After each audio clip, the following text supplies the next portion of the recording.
Okay. Point 3. Objection, contradiction, possibility. Point 3. The Bible indicates, some say, that six-legged insects scurry about on four legs.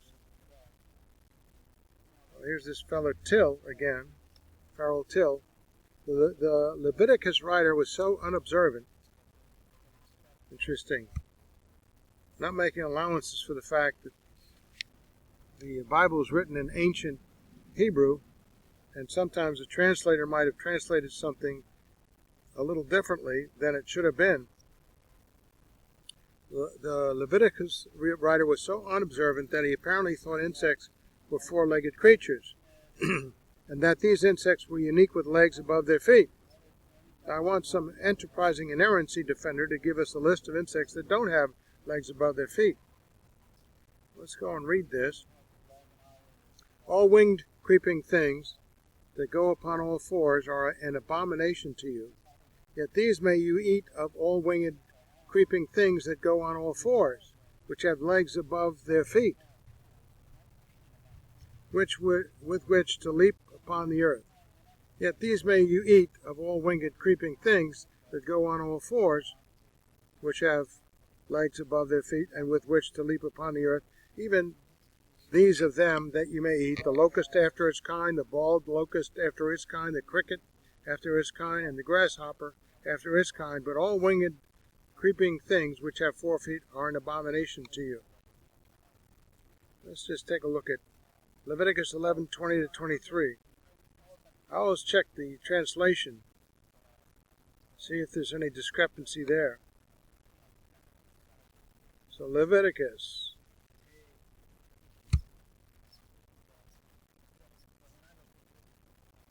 And make it a little bigger.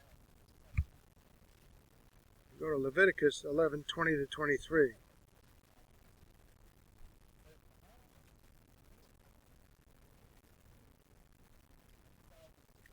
All the winged insects that walk on all fours are detestable to you. Okay, literally it's swarming things with wings. So the word insects is something that we use today, but it's not necessarily a word that they had in Hebrew available for translation to that precise word insects. That walk on all fours are detestable to you. Yet these you may eat among all the winged insects.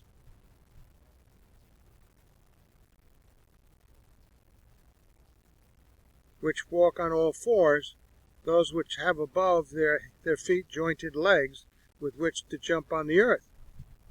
Interesting translation.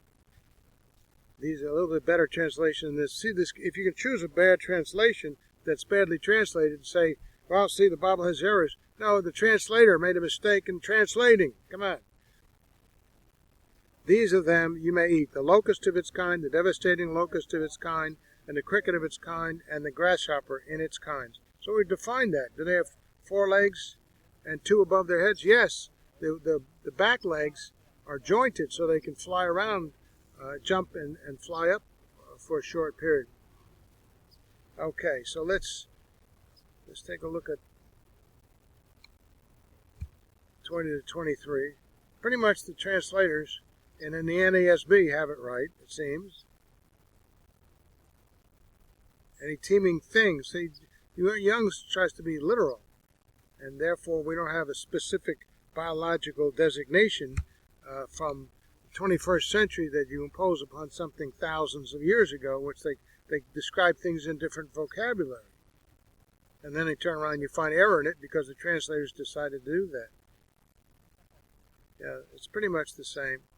Okay, now let's go to a site that I've just looked at because I don't seem to have an answer here posted.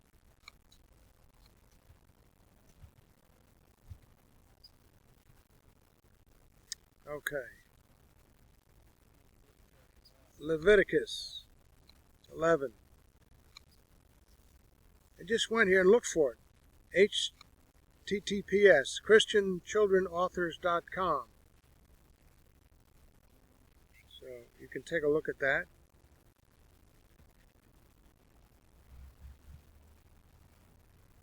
Leviticus 11:20-23. Insects that walk on 4 legs. Really? I would like to attempt to shed some light, it's weird here, on a passage of Scripture that gives many people an excuse to discount the accuracy of the Bible. I'm not concerning myself with whether or not we should eat these insects. Rather, I am taking issue with the words insects that walk on all fours. And here's the New International Version. All flying insects that walk on all fours are to be detestable to you. These are, however, some winged creatures that walk on all fours that you may eat, those that have jointed legs for hopping on the ground. Of these you may eat any kind of locust, katydid, cricket, or grasshopper. But all of the winged creatures that have 4 legs you are to detest. Okay. Today's elementary children are taught that insects have 6 legs, and rightly so. This is how insects have been classified by scientists around the world today. But go back to Leviticus, it was written thousands of years ago in Hebrew and translated into English. You can't use a modern word that might not apply that well. So, yet Leviticus 11:21 refers to insects such as grasshoppers, crickets, locusts, and katydids as insects that walk on 4 legs. When Moses wrote the first 5 books of the Old Testament, including Leviticus, he didn't first graduate from one of our modern schools to learn the word insect. He spoke ancient Hebrew.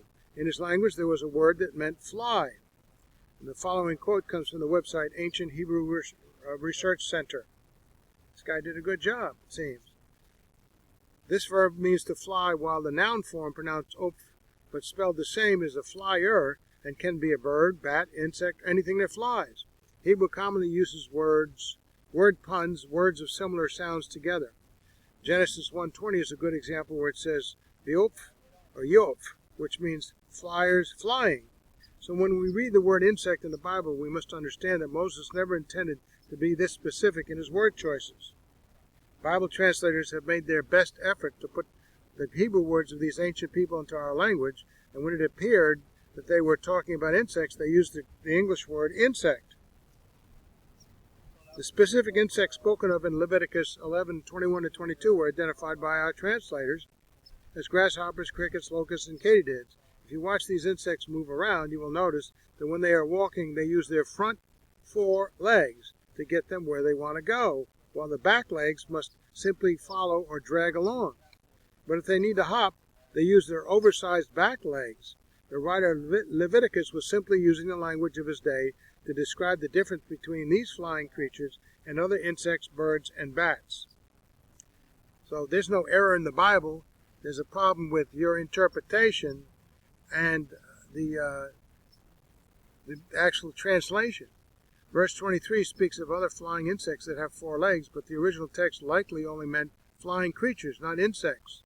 This verse could easily have referred to bats, which sound pretty detestable as a food to me.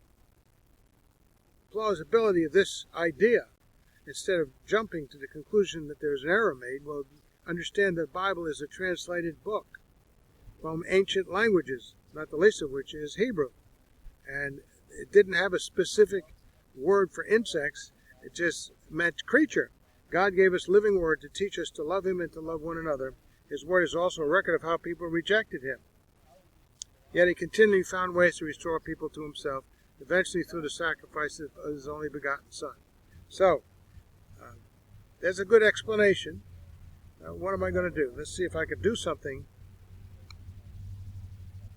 to provide this as an answer, which I didn't have in this. I think I had an answer and I forgot to put in the link. I'm going to copy that. I'm going to go to my study.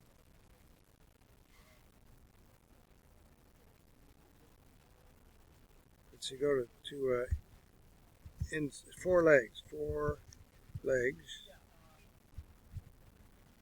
This is what you would do when you find an objection. And then maybe investigate a little bit further. So, Objectors Viewpoint. I would quote the New American Standard Bible there. And let's see if I can. I'll just paste the original text and copy it later. So I can put that in there. And later I'll fix it. But now you have some information that shows that some guy's just jumping at the gun. He can't wait to find error in the Bible and not do his own research. Well, what does the Hebrew word that you translate as insects mean? Let's see. Quote NASB. Okay, I'm going to fix this. Now I'm going to go to my other resource. Great resource. Leviticus 11:20-23. And see what the Hebrew properly translated available translations are.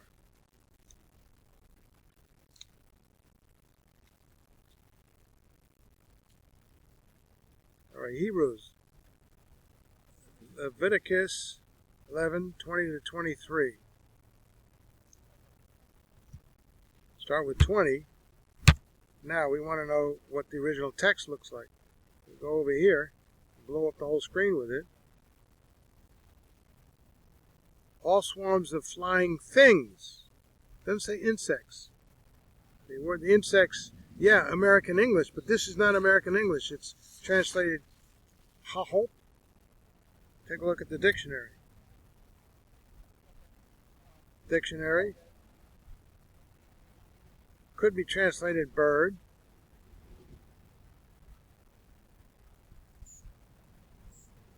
Fowl that may fly. Every winged fowl after his kind. Fowl of the air. Everything. You have to, the context might define what it says. This is a general word. So it could be words, birds, or fowls. Okay, let's go back.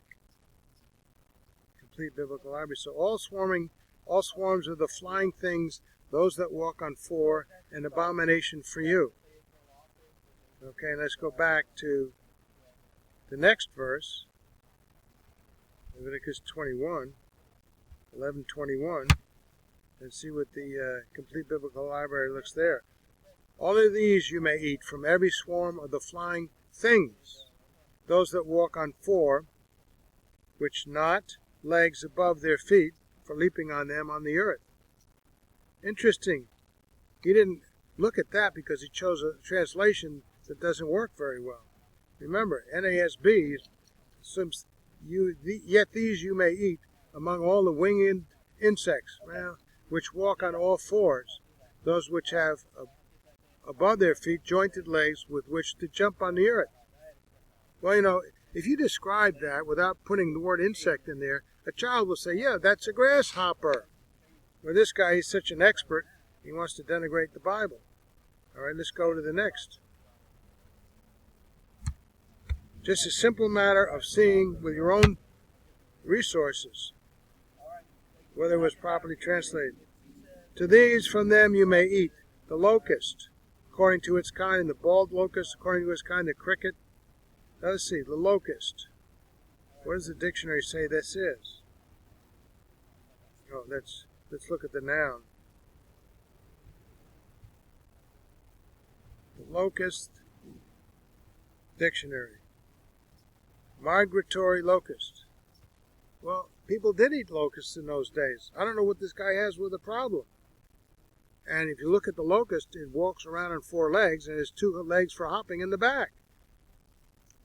And if a child were to describe this without any agenda, which I would look at the child's demonstration and then this guy that thinks he knows the Bible has got mistakes in it, well, you find that he's got a better handle. The child's got a better handle than this guy Till, who all he wants to do is find fault. So much for that. Let's go to point 4. Let's see. Table of contents. Some who are standing here will not taste death before they see. Oops. I got a second number 3. You will not finish going through the cities of Israel before the Son of Man comes. Error or not? So, you will not finish before going through the cities of Israel before the Son of Man comes. So in Matthew 10:23, Jesus said to his disciples, when you are persecuted in one